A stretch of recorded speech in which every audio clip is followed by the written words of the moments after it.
भाईचारा बनाम भारतीय जनता पार्टी का ये चुनाव है और उसी तरह से आपको फैसला लेना है और उसी भाईचारे को बनाने के लिए हमने गठबंधन किया। और मैं इतना बता सकता हूं, हमारे दोनों परिवार, हम लोगों ने साथ भी काम किया है और एक इतिहास बहुत पुराना है। कम से कम उनके बारे में आप ये तो मैं कह ही सकता हूं कि जो उनको बात कही जाएगी तो 10 में 8 तो सुनेंगे। आप में से कौन बाबा के कान में जाके कुछ कह पाएगा? कभी नहीं कह पाओगे। वो तो अजीब धौंस में रहते हैं। वो आप तो वैसे ही आप 20% वाले हो, पश्चिम यूपी वाले तो 20% में है। आपका तो लेखा जोखा ही बिगड़ गया वहां। आपका तो कोई हिसाब ही नहीं है। आपका तो डायरी में लिख रखा है कि 20% वाले हो। जो किसान है 20% में है। जो गाजीपुर किसान बॉर्डर पे अगर कोई भाई गया हो, आप 20% में हो।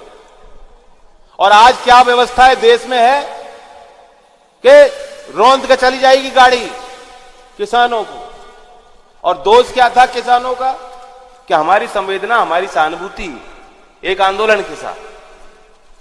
और हम सवाल कर रहे हैं अपनी सरकार से, हम मांग कर रहे हैं अपनी सरकार से कि नियम गलत है, ये कानून गलत है, इसे वापस लो।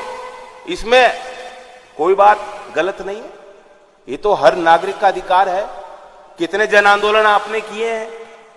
जन आंदोलनकारियों पे कभी इस तरह की उनके साथ दुर्व्यवहार नहीं हुआ होगा। आजाद भारत में कभी किसी जन आंदोलन को कुचलने का इस तरह का प्रयास नहीं हुआ होगा जिस तरह का प्रयास इस सरकार में हुआ। और वह गाड़ी रौंद के चली जाएगी। आंदोलनकारी किसान अभी भी जेल में हैं, उन्हें बेल नहीं मिल रही। और किसान को रौंदने वाले को 4 महीने में बेल मिल गई, क्योंकि वो मंत्री जी के बेटे हैं, गृह मंत्री के बेटे हैं। मैं न्यायपालिका के फैसलों पे प्रश्न तो नहीं कर सकता, लेकिन इस व्यवस्था के बारे में आपसे पूछ रहा हूं। कहीं ना कहीं यह हमारी कमजोरी है, जिस कमजोरी का लाभ और लोग उठा रहे हैं।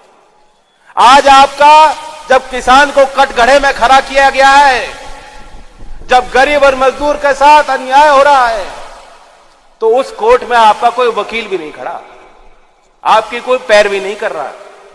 303 विधायक में एक में भी जो है रीढ़ की हड्डी नहीं थी जो एक भी दिन खड़ा होकर कह देता कि योगी जी गलत हो रहा है, प्रधानमंत्री जी गलत हो रहा है, ऐसे किसानों के साथ ऐसा नहीं कर सकते। ठोकर मार देता गद्दी को, त्यागपत्र दे सकते थे। नहीं, जो उनको टिकट तो वहीं से चाहिए। टिकट उन्हें दिल्ली और लखनऊ से मिल जाएगा, लेकिन वोट तो यहां से मिलेगी, गांव से।